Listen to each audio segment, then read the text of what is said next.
Giờ đây một tầng này có bài một xem này miền là bậc kia tổng số này nó lò các cầu là dùng một sạc một kia tổng phong bên kia ô rồi đây đạo ấy đai này mình chơi cho một tập play như này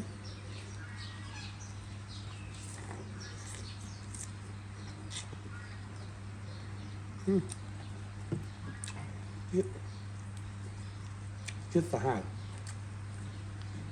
linh sài quý không ấy vật kia dân thòm chết đó không rồi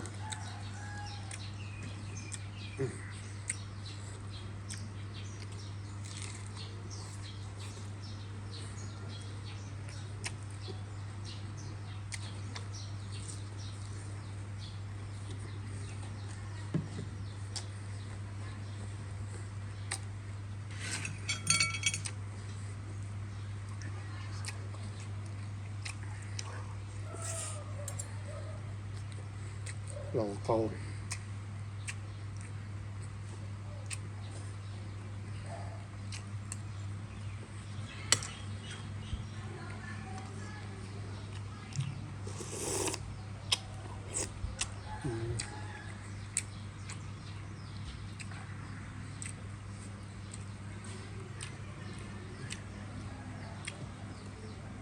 đậm tê máu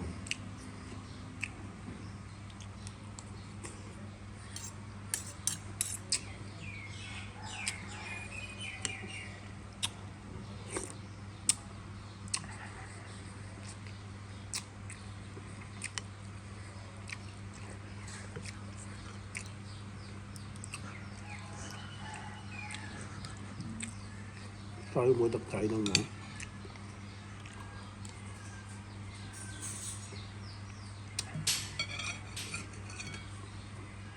đau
không kia mặt tiếp làm bật gì đâu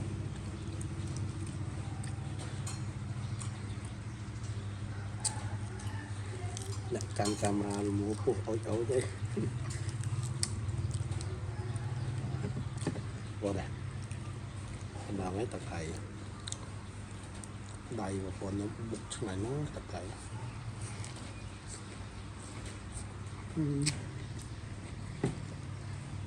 cùng ra một bye bye.